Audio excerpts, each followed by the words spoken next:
cantar a alegria. A fraternidade é meu guia. Gosto do trabalho edificante que renova a vida a cada instante.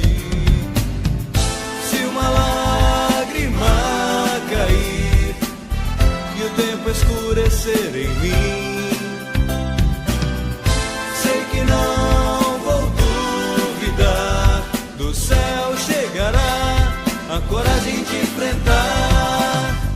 Vê, irmão, que as sombras nada são, basta iluminar o coração. Vamos trabalhar pela união, caminhar na mesma direção. O sofrer não é em vão, na verdade é uma lição. Seguiremos sem parar, nessa estrada Jesus nos guiará. Gosto de cantar a alegria, a fraternidade é meu guia. Gosto do trabalho edificante que renova a vida a cada instante. Gosto de cantar a alegria, a fraternidade é meu guia. Gosto do trabalho edificante que renova a vida a cada instante.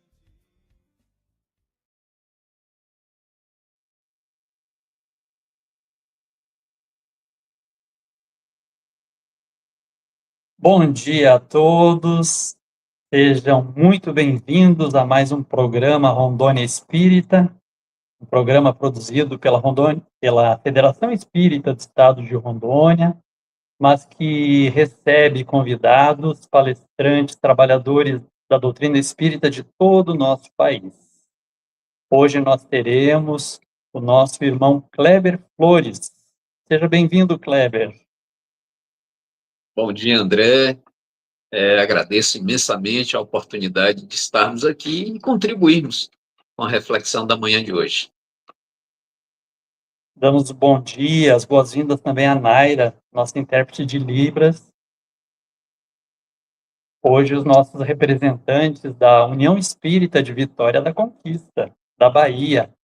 Kleber é trabalhador espírita daquela cidade, do nosso estado da Bahia.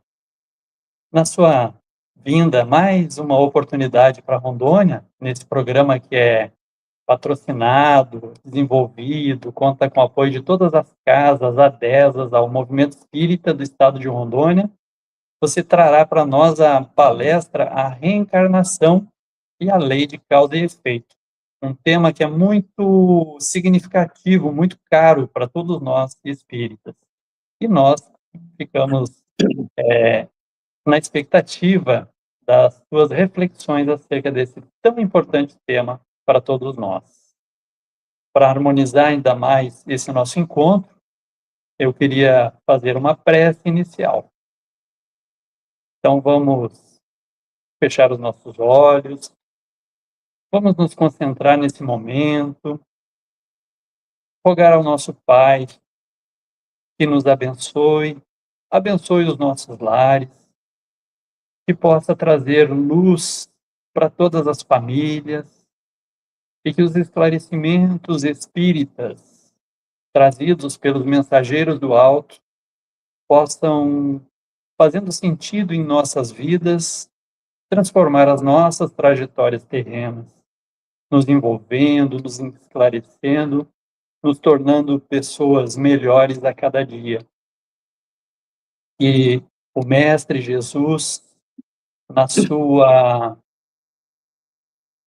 no seu evangelho, pela sua vivência, possa trazer significativo em todas as vidas humanas e que ele esteja sempre presente nos nossos corações.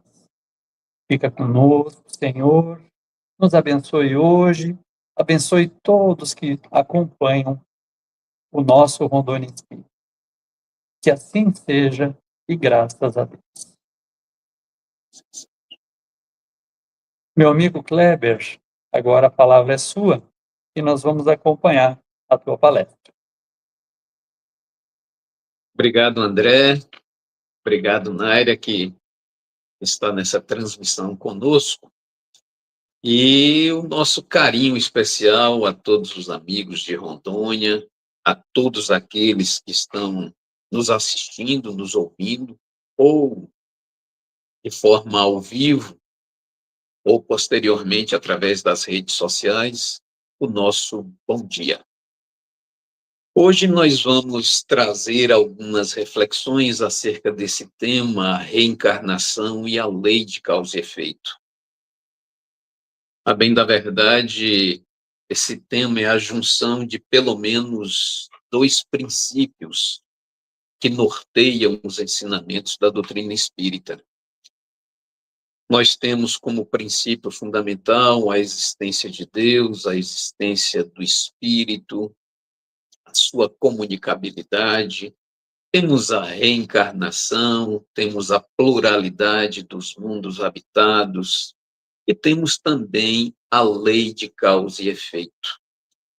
Então, esses princípios é que faz com que a doutrina espírita ela alcance patamares de conhecimento que até então não eram vislumbrados pela maioria de nós. Essa doutrina que tanto nos esclarece, essa doutrina que tanto nos consola. Quando nós trazemos um princípio como a existência de Deus, a doutrina espírita descortina um leque de entendimentos que eu só tenho a agradecer.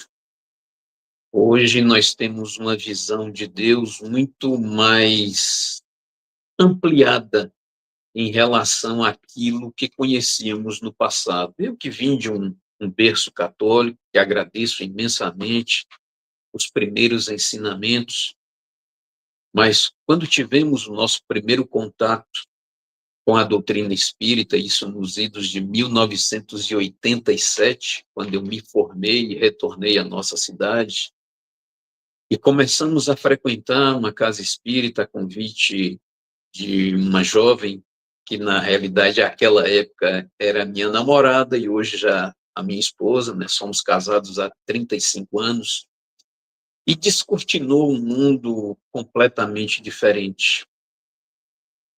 E a visão de Deus trazida pela doutrina espírita, ela foge àquele senso de um Deus antropomórfico, aquele Deus na forma humana. Quem tem forma humana somos nós, espíritos, e estamos momentaneamente numa prática, numa existência aqui no planeta Terra. Então Deus é um Deus de amor, um Deus de bondade, um Deus de compreensão. E como nos diz a resposta da questão número 1 de O Livro dos Espíritos, Deus é a inteligência suprema, é a causa primária de todas as coisas. Então, Deus não tem esta forma humana que eu sempre imaginei, o velhinho de barbas brancas, de vestes alvas, ali sentado em um trono, passando alguns pela sua direita, outros pela sua esquerda. A doutrina espírita descortina tudo isso. Então, Deus é um Deus de amor, um Deus de bondade, um Deus de compreensão. E essa forma humana somos nós espíritos ainda imperfeitos, nesse processo de crescimento, nesse processo de transformação. Então, a partir do momento que nós entendemos Deus nessa sua plenitude, ou pelo menos nessa limitação de entendimento, mas um Deus muito mais abrangente, essa inteligência suprema. Para nós fazermos um comparativo, eu gosto de colocar sempre assim, questionando, né, quem está ouvindo nesse momento ou posteriormente, e nós nas nossas relações, que temos os nossos filhos, os nossos cônjuges, familiares muito mais próximos, qual a nossa relação de amor para com essas pessoas? Qual a nossa relação de amor, por exemplo, para com os nossos filhos? Intensa. E aí você se pergunta, qual o peso do amor? E eu digo, o amor não tem peso. Sim, mas e qual a cor do amor? O amor não tem cor, porque o amor não se toca, o amor se sente. Deus, com essa definição dos espíritos ao senhor Allan Kardec, que Deus é uma inteligência, da mesma forma, Deus não se toca. Deus não tem braços, não tem pernas. Deus, sendo essa inteligência, nós não tocamos, mas sentimos. Nós sentimos a presença de Deus, porque somos as suas criaturas. Então, quando nós pegamos alguns desses princípios e falando da existência do espírito que somos nós e que momentaneamente estamos em uma veste corpórea para mais uma existência reencarnatória, chegamos nesse princípio, reencarnação. E aí, a pedido de uma casa espírita daqui da nossa região, ela pediu para podermos fazer esse entrelaçamento entre a reencarnação e a lei de causa e efeito, que é um outro princípio que norteia os ensinamentos dessa doutrina, como eu gosto de dizer, né, que tanto nos esclarece, que tanto nos consola. Para resumir em breves palavras, o que é reencarnação? Eu gosto de fazer uma narrativa, né, com uma linguagem bem mais simples e que, às vezes, tem um alcance um pouco maior para as pessoas. A nossa cidade, aqui em Vitória da Conquista, é uma cidade que tem inúmeras faculdades e algumas universidades. Então, é uma cidade que, a cada semestre, nós temos muitas formaturas, muitas colações de grau e, consequentemente, muitos cultos ecumênicos.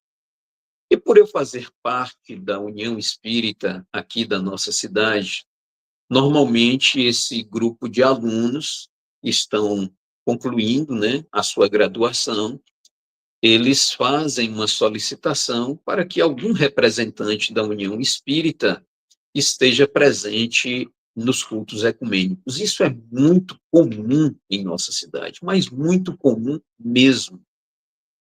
Então, normalmente, a cada semestre, nós fazemos aí 8, 10 cultos ecumênicos.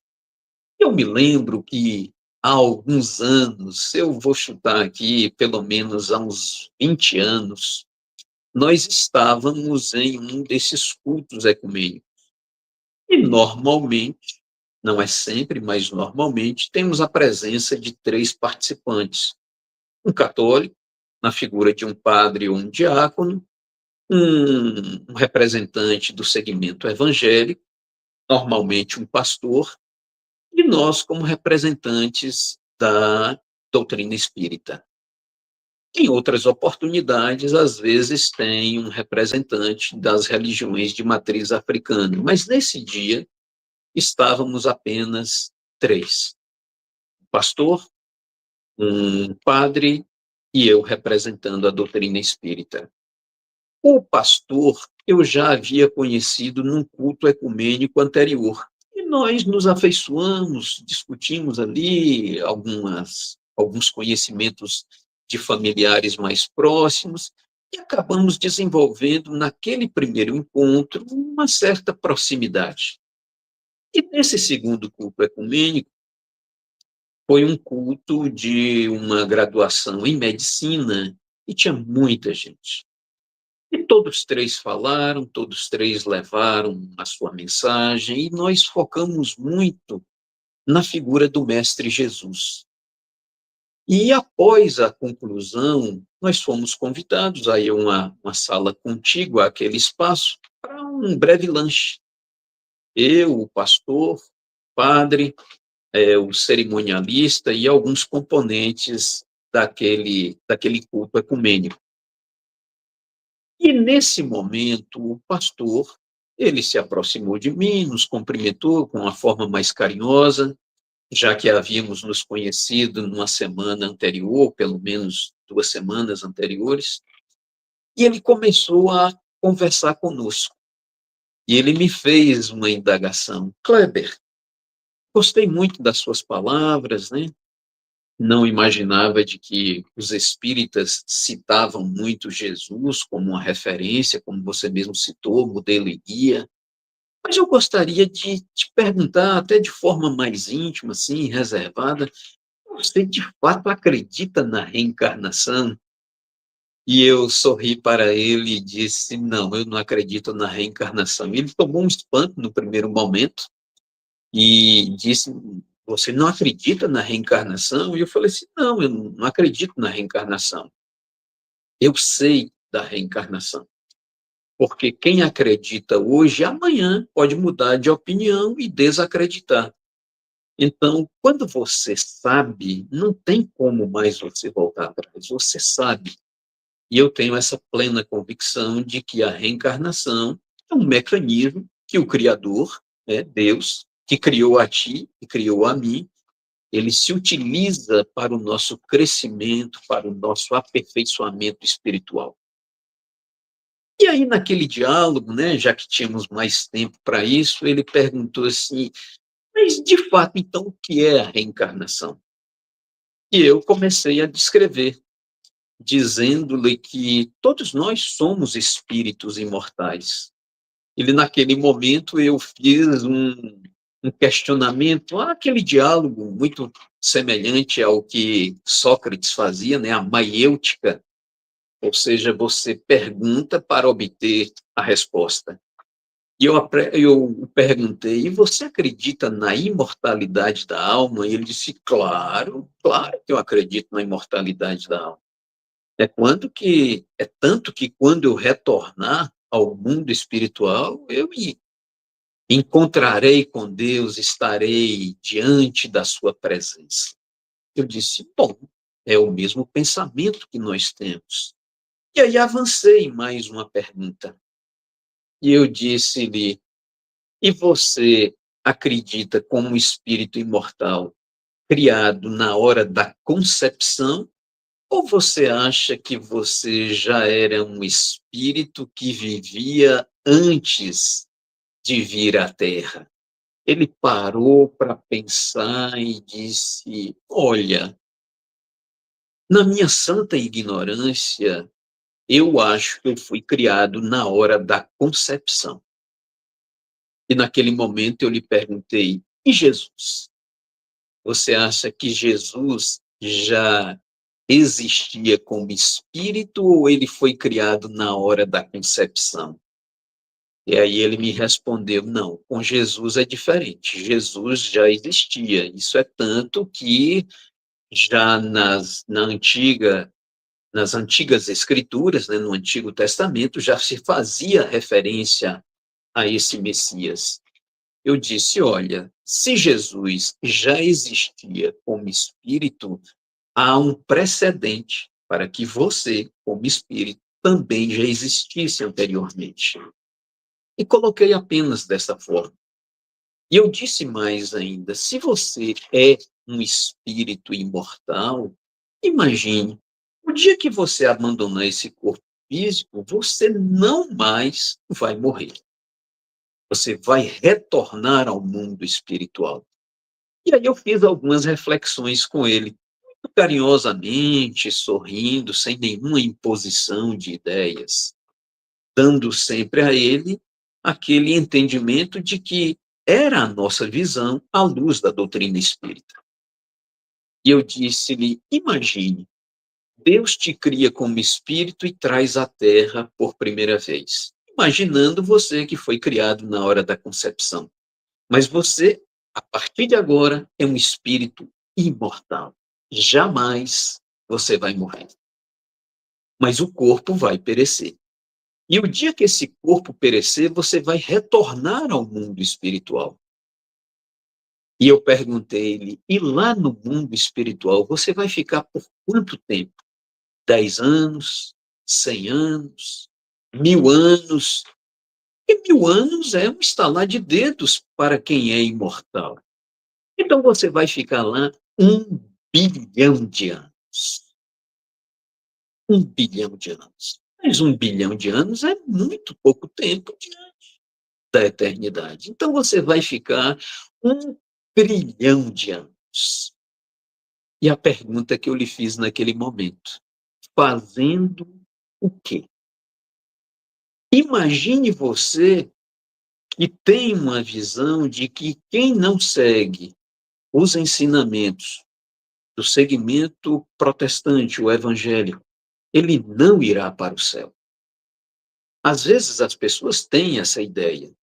E imagine você desencarnando e aquele que é seu amigo, mas aqui é de outra denominação religiosa, e que ao nosso olhar ele não vai para o céu, porque não aceitou a Deus, a Cristo, e quando você retornar, o encontrará. Como será o seu julgamento? E ele começou a revirar os pensamentos e nunca pensei nisso. Eu falei, pense, porque se você vai ficar esse tanto de tempo no mundo espiritual, basta analisarmos. Por que que Deus te trouxe ao planeta Terra? Para se melhorar, para se transformar. Mas e se no meio do caminho você teve escolhas equivocadas? Não deu tempo de você reatar com alguém, perdoar alguém, ter se comprometido com o trabalho na caridade, na divulgação do evangelho. Não deu tempo. E você retorna ao mundo espiritual.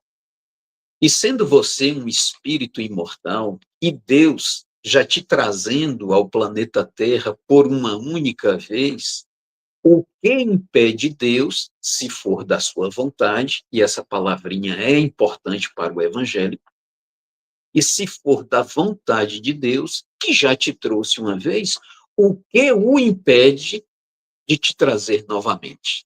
E aí ele parou. Parou, coçou o queixo e disse: olha, você falou uma palavra que realmente me faz refletir. Se for da vontade de Deus, que já me trouxe uma vez à Terra, em sendo a sua vontade, o que o impede de me trazer novamente? Nada. De fato, nada impediria Deus de me trazer novamente. Mas eu não acredito nisso. E eu lhe disse naquele momento, o fato de você não acreditar não inviabiliza o processo. O fato de alguém não acreditar que o homem tenha ido à Lua não inviabiliza o homem de ter ido à Lua. Porque a reencarnação, e eu citei o nome dele naquele momento, é um mecanismo encontrado pelo Criador para o nosso aperfeiçoamento. Ninguém se transforma da água para o vinho no estalar de dedos. Isso demanda tempo, dedicação, comprometimento, compromissos assumidos. Então, a reencarnação nada mais é do que você, como espírito, se aperfeiçoar diante de novos desafios. Nós vamos nos melhorando a cada período, a cada tempo, a cada existência. Então, a reencarnação é isso. Nada impede o Criador de nos dar novas oportunidades. É bem verdade de que quem erra mais, sofre mais. Quem erra menos, sofre menos. Então, esse mecanismo não é para nós largarmos tudo para lá. Muito pelo contrário. É quanto mais rápido nós nos aperfeiçoarmos, mais felizes nós seremos. Ele sorriu e disse: vocês espíritas têm sempre uma carta na manga. Então, meus amigos, a reencarnação nada mais é do que esse processo de aprendizagem, de transformação. Nada mais, nada menos do que isso. A doutrina espírita, ou o espiritismo, não vem criar mecanismos novos e absurdos. Pela reencarnação, nós temos a oportunidade de compreender as desigualdades. Pelo mecanismo da reencarnação, nós vamos compreender melhor a diversidade das raças, da intelectualidade, das posses. Por que que uns têm tanto e outros têm tão pouco? Será que Deus não estaria agindo de forma injusta para com uns em detrimento de outros? Então a reencarnação vai nos dando essa possibilidade de entendimentos. É através da reencarnação que nós vamos compreender por que que pais muito bons têm 2, 3 filhos com a mesma criação, com o mesmo amor, com a mesma dedicação, com o mesmo carinho.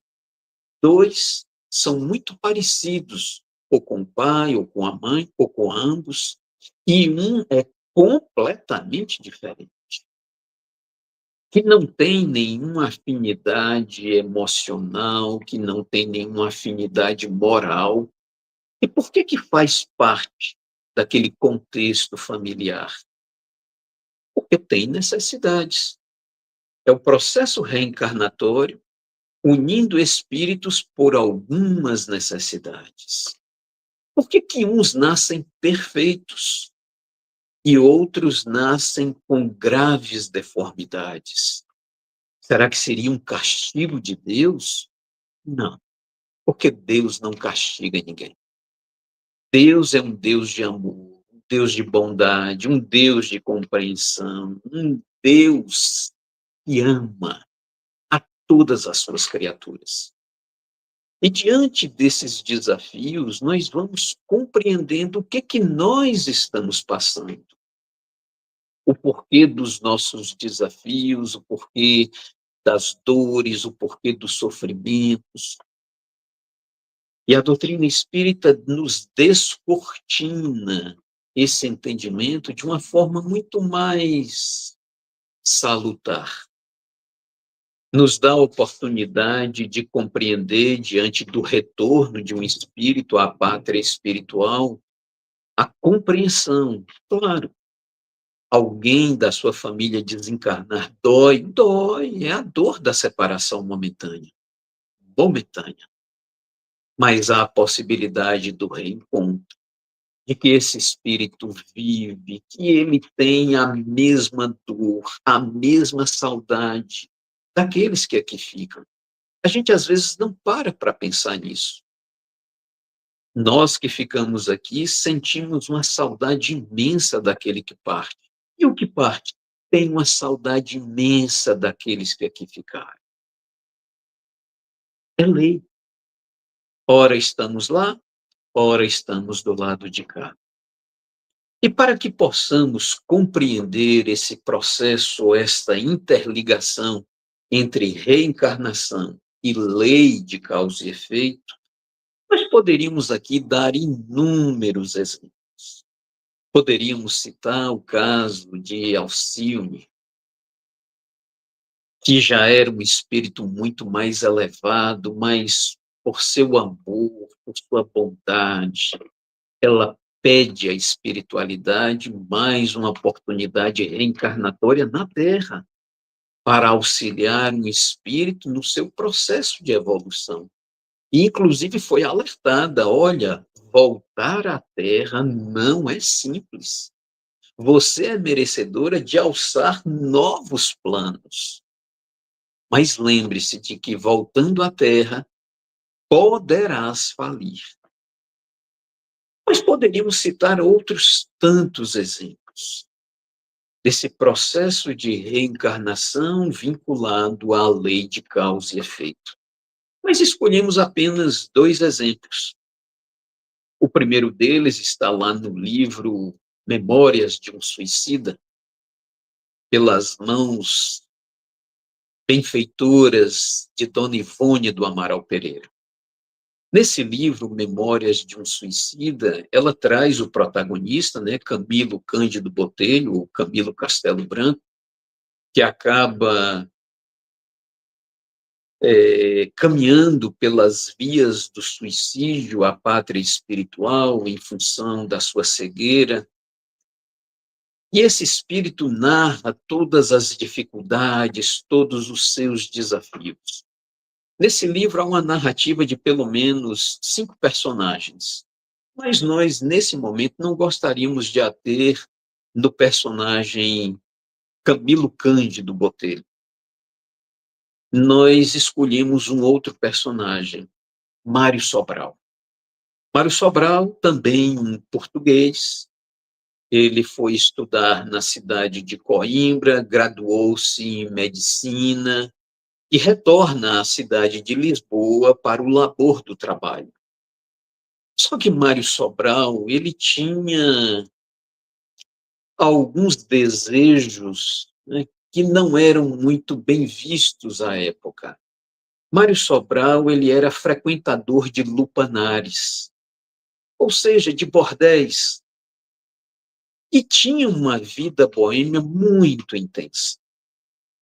Mesmo graduando-se em medicina, ele retorna à cidade de Lisboa, ele se dá em matrimônio, ele casa-se, ele tem 3 filhos, mas nunca perdeu o hábito de frequentar os lupanares. Em meio a um desses períodos, em um desses lupanares, segundo Dona Ivone do Amaral Pereira, ele acaba conhecendo uma jovem meretriz. Seu nome era Eulina. E Mário Sobral, ele se apaixona assim, de pronto por Eulina. Segundo narrativas de Dona Ivone do Amaral Pereira, era uma jovem de feições muito bela, cabelos longos, enegrecidos, e ele se apaixona. E ao se apaixonar, ele vai até a sua casa para declarar o seu amor.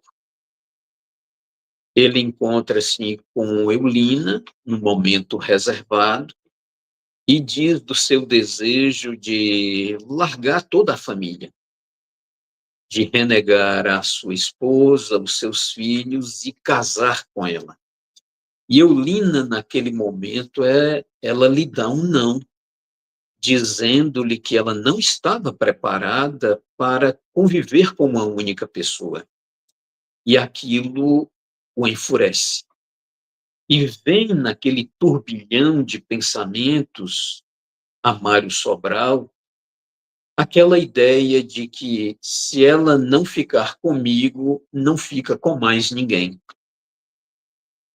E aí Mário Sobral, naquele momento, né, de fúria emocional, ele tira a vida de Eulina com as próprias mãos pelo enforcamento. E aí vem aquele remorso, aquele sentimento, aquela dor, como ele iria enfrentar a sociedade de Lisboa, já um médico reconhecido, casado, pai de 3 filhos e assassino.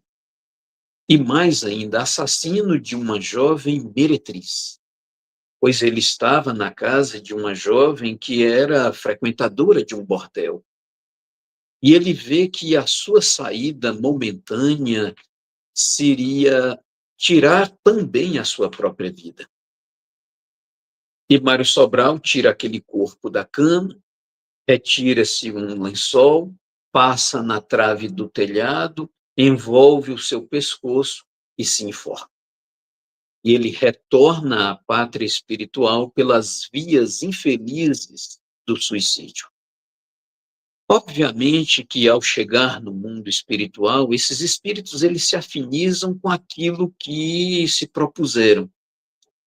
E esses espíritos eles acabam, esses 5 personagens, se reencontrando ou se encontrando no Vale dos Suicidas.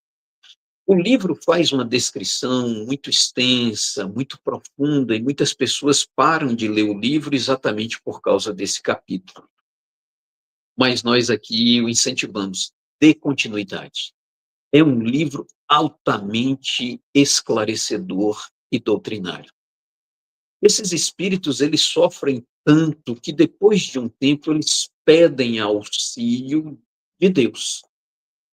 E Deus é um Deus de amor, um Deus de bondade, um Deus de compreensão. Então, alguns trabalhadores, intitulados servos de Maria, acolhem esses 5 espíritos suicidas e levam para o hospital Maria de Nazaré, uma colônia espiritual. E lá são esclarecidos daquilo que fizeram e tiraram as suas próprias vidas pelas vias do suicídio.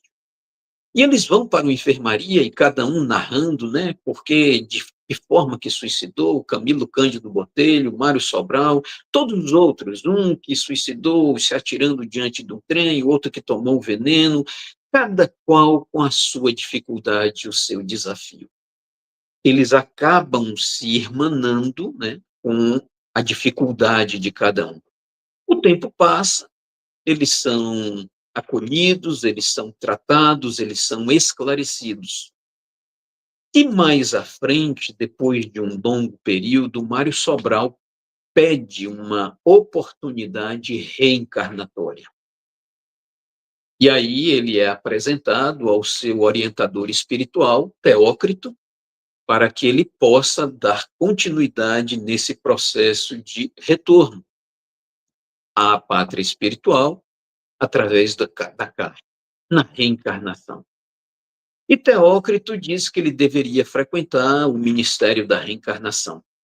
E ele assim o faz. Ele começa a frequentar para definir em que país iria nascer, qual seria o seu seio familiar, como seria o seu corpo, e ele começa todo esse processo. Não tenham dúvidas de que todos nós passamos por isso. Todos nós, no mundo espiritual, fizemos as nossas programações em parte, né, com auxílio de benfeitores. E Mário Sobral começa a frequentar o Ministério da Reencarnação, e um belo dia ele está retornando, passando ali por uma grande alameda. Ele tem um certo torpor, um desequilíbrio, uma espécie de um pequeno desmaio, e ele se senta ali ao chão, e depois ele recuperando, né, essa sua memória, aquela visualização, ele viu nitidamente, em lembrança, na sua tela mental, o momento em que ele tirou a vida de Eulina pelo enforcamento com as suas próprias mãos. E quando ele recobra, né, em meio ali àquela via, ele olha para as suas mãos, ele as vê, mas não as sente. E ele diz, eu estou doente. Levanta-se rapidamente, dirige-se ao gabinete de Teócrito para dar-lhe essa notícia, que ele estaria doente. E Teócrito diz, não, Mário, você não está doente, isso faz parte das suas lembranças da última encarnação. É um processo. Fique tranquilo, dê continuidade. E ele dá continuidade. Passado mais algumas semanas, ele retornando por aquela mesma alameda, vindo do Ministério da Reencarnação, aí, de fato, ele tem um surto. Ele tem um torpor muito mais intenso e vem nitidamente ali à sua mente, né, aquela tela mental, aquela mesma cena dele tirando a vida de Eulina com as suas próprias mãos pelo enforcamento, e mais ainda, ele tirando a sua própria vida pelo enforcamento, com as suas próprias mãos. Passado aquele período, né, em que ele ficou meio tonto, sem saber o que estava acontecendo, ele se recompõe, levanta-se, mas quando ele olha para as suas mãos, ele não as vê. Ele não enxerga as suas mãos, como se elas estivessem cortadas. E ele se desespera. Ele vai atrás de Teócrito e diz, Teócrito, definitivamente eu estou doente. Eu não consegui ver as minhas próprias mãos. Teócrito sorriu, abraçou-lhe e disse: meu amigo, é a sua consciência cobrando os seus próprios atos. Dê continuidade. E ele assim o faz, ele dá continuidade nesse processo reencarnatório, e passados ali mais um período de tempo, ele retorna ao, ao gabinete de Teócrito para dar-lhe a boa notícia. Teócrito, vou reencarnar. Vais, meu amigo? Vou, sim, vou reencarnar. E vais nascer onde? Ele disse, numa grande capital do Brasil. Olha, que bom, no Brasil, numa grande capital daquele país. E tu já escolhestes, Mário, a tua família? Aí ele ficou um pouco envergonhado, né? Abaixou o semblante e disse, sim, já defini a minha família. Teócrito não avançou na pergunta, mas lançou-lhe outra. E você já definistes o teu corpo? E ele aí realmente ficou envergonhado. Abaixou o semblante e disse, olha, Mário, eu já defini o meu corpo. E como serás? Eu irei renascer no Brasil e irei renascer sem as mãos. Sem as mãos, meu amigo? Sem as mãos. Mas não será castigo de Deus, Teócrito. Foi a minha escolha, porque as minhas mãos foram o objeto da minha derrocada. Com as minhas mãos, eu pratiquei o assassinato e pratiquei o suicídio. Por isso eu pedi, vou sem as mãos. E esse espírito, de fato, ele renasce. Renasceu no Brasil, numa grande capital do país, e pasmem, onde ele nasceu? Num lupanar, num bordel. Filho de uma jovem meretriz. Quando essa jovem viu aquele filho às suas mãos, ali ao seu colo, uma criança disforme, ofegante, com vários problemas respiratórios, ela rejeitou. E, ao rejeitar, pediu para que as companheiras ali de trabalho levassem aquela criança até o final da rua, onde ali existia uma lavadeira, uma velha senhora, que tinha uma filha de aproximadamente 10 anos de idade. E que entregasse aquele filho e que ela se comprometia que a cada mês daria um valor para que aquela mulher ela cuidasse do seu filho. E assim as companheiras do trabalho fizeram. Levou aquela criança até aquela senhora lavadeira, que tinha uma filha de 10 anos, para que ela cuidasse. Nos primeiros meses, sempre vinham os recursos, mas depois aquela jovem meretriz, ela mudou de cidade. E aquela senhora lavadeira ficou sem os recursos do dia a dia. A sua filha, de aproximadamente 10 anos de idade, pegava aquela criança disforme e ia para o centro da cidade para pedir.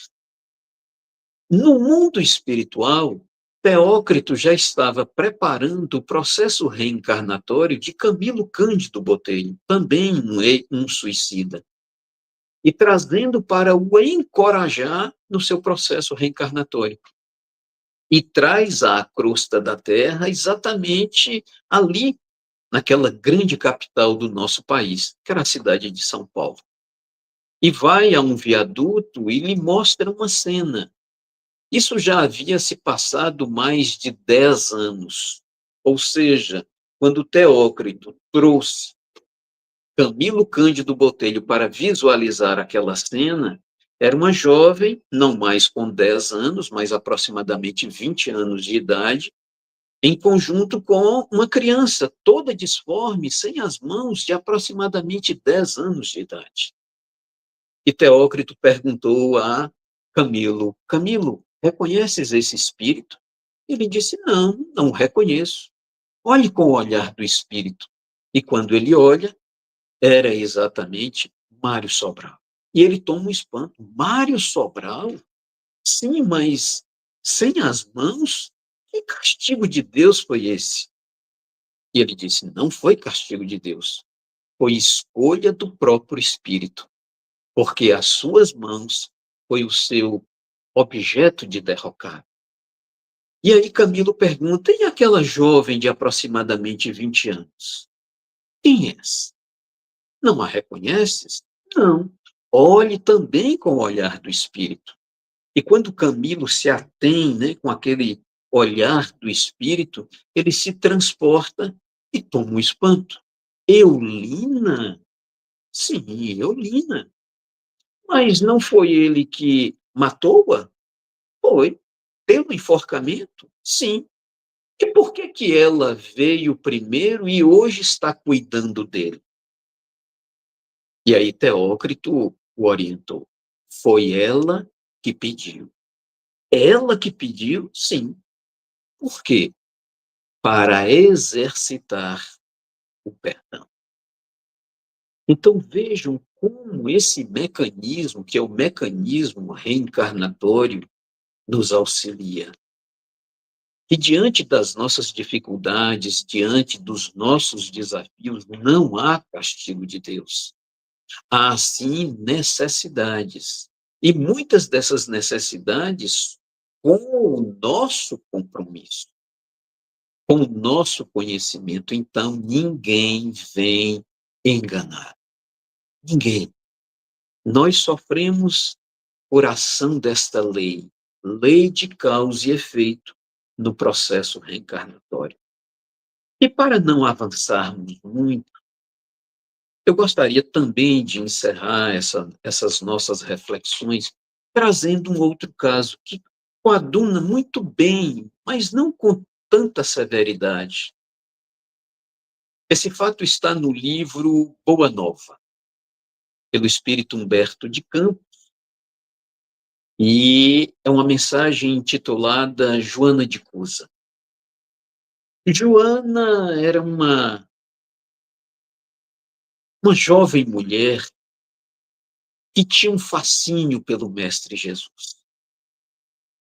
Que todas as tardes, segundo a narrativa de Humberto de Campos, estava ali às margens do lago de Genezaré, ouvindo as pregações do Mestre. Esse espírito que, à época do Cristo, veio na veste corpórea de Joana de Cusa, que mais tarde, por volta do século XI, meados do século XI, em torno de 1250, veio na veste corpórea como Clara de Assis, auxiliando esse grande espírito. E mais tarde veio, no século XVI, na cidade do México, como Juana Inês de la Cruz, uma abadesa. E que mais tarde ainda veio como uma conterrânea nossa, uma baiana, nascida na cidade do Salvador, com o nome de Joana Angélica de Jesus. E que há breves tempos veio como uma benfeitora espiritual de Divaldo Pereira Franco, como espírito Joana de Ângeles. Então, Joana de Cusa era casada com Cusa, Cusa que era um intendente de Herodes o Antipas. Então, Cusa, ele se dava muito bem, ora entre os romanos, ora entre os judeus, e acabava ganhando dos dois lados. E Cusa, ele não se afeiçoava aos ensinamentos de Jesus. Joana, quando chegava em casa e que começava a falar das narrativas do mestre, com aquele olhar de alegria, de encanto, ele não absorvia. Ele não entendia quando Jesus dizia: se alguém bater-lhe a face direita, dê-lhe a outra face. Ele não entendia isso. Ele não entendia quando Joana colocava para ele que era um ensinamento do Mestre Jesus para amar os seus próprios inimigos. Cusa não entendia isso. E aquilo angustiava a alma sensível de Joana de Cusa. E Joana, ela teve um dia a informação que Jesus estava a descansar em casa de Simão Pedro. Para lá, ela se dirige, bateu à porta ou ao portão, e quando ela adentra-se, estava Jesus, sentado ali ao alpendre daquela casa. Ele fez um simples gesto, como a chamá-la, e Joana se aproximou do mestre. Eu fico imaginando se fôssemos nós nos dias atuais. Se tivéssemos a oportunidade de dialogar com Jesus por apenas 5 minutos, o que nós perguntaríamos ao Cristo? Eu digo sempre que eu não tenho nenhuma bola de cristal, mas eu imagino aqui o que todos nós conversaríamos com Cristo. É uma certeza absoluta. Todos nós iríamos conversar com Jesus da mesma forma que Joana conversou. Da mesma forma. Ela se aproximou do mestre, sentou-se ao seu lado, abriu-lhe um breve sorriso e disse-lhe: Senhor, preciso do teu auxílio. O meu esposo Cusa, ele não entende os teus ensinamentos. E isso me causa uma dor tremenda, porque eu sei das tuas verdades. Jesus, então, olhando para aquela mulher, faz-lhe uma primeira pergunta. Joana, a quem mais é dado, mais é cobrado. Você acha que quem tem maior responsabilidade? Há aqueles que ainda se encontram às ondas revoltas da ignorância? Ou aqueles que já se acham às margens seguras do conhecimento? E ela trouxe o ensinamento para si. Ela tinha a maior responsabilidade. Mas ela tira uma carta da manga, era uma justificativa, e diz: Senhor, mas Cusa, meu esposo, não és fiel. Jesus, com um breve olhar, com um sorriso, faz-lhe a mesma pergunta. Joana, Cusa, não és fiel? Não, Senhor. Então seja tu fiel. Mas, mestre, Cusa, não me amas. Joana, Cusa, não te amas? Não, Senhor. Ame-o. E ela toma um espanto. Joana, ela tem aquela sensação de responsabilidade. Ela entende o ensinamento de Jesus. Ela, então, se despede do mestre, ganha em direção ao portão daquela casa de Simão Pedro, e ao tocar na maçaneta para sair, ela ouve um chamado. Joana, e ela vira-se. Quando ela vira-se, Jesus diz: Joana, vá e sede fiel. E aquilo fica com uma flecha que acerta o seu coração. É como uma marca indelével. Vá e sede fiel. Joana chega na sua casa, abraça o seu esposo, ela tem um comportamento muito diferente do que até então ela fazia. Porque Jesus lhe pediu fidelidade, amor. E ela toma aquilo para si e coloca em prática no seu casamento.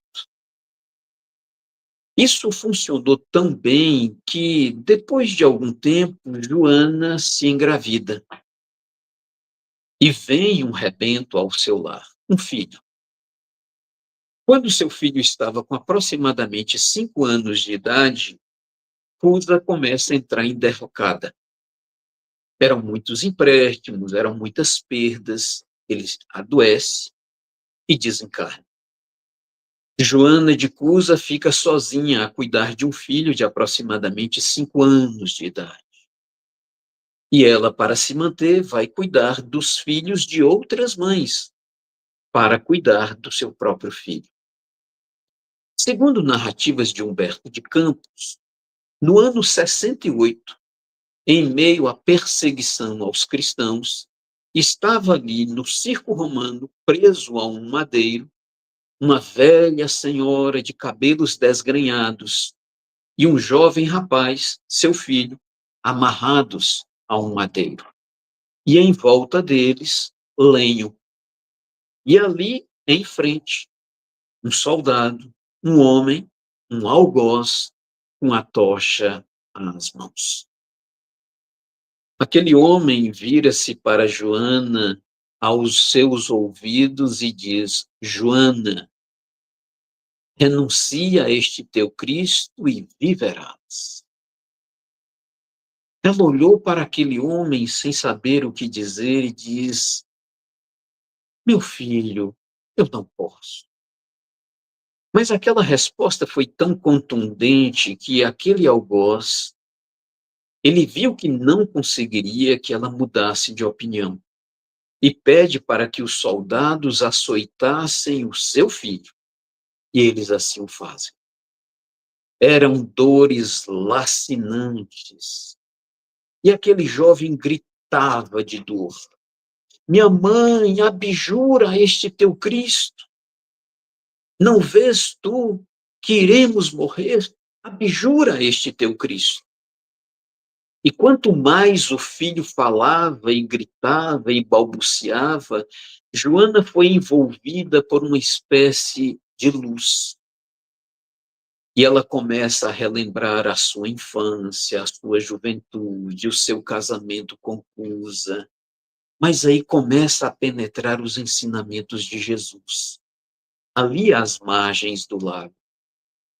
Mas ela se detém naquela cena, em visita à casa de Simão Pedro.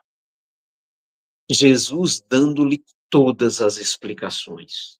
E principalmente, ao sair, quando Jesus chama-lhe pelo nome e diz: Joana, vá e sede fiel. E ela cai em si. Não era simplesmente um amor e uma fidelidade a Cusa, seu esposo, mas uma fidelidade ao Cristo. E ela se recobra. E o filho gritando, e ela diz: filho, cala-te. Não estás lembrado tu de Maria, a mãe de Jesus, que vendo seu filho sendo crucificado, não murmurou. Cala-te. O filho entra em si. Aquele algoz com a tocha à mão se aproxima dela e novamente lhe diz: Joana, por última vez, abjura este teu Cristo e viverás. E aí agora, com um sorriso muito largo, com uma confiança, com uma fé no Cristo inabalável, ela olha nos olhos daquele homem e diz: não posso, meu filho, não posso. Ele se desconcerta e faz-lhe uma última pergunta: Joana, este teu Cristo só te ensinou a morrer?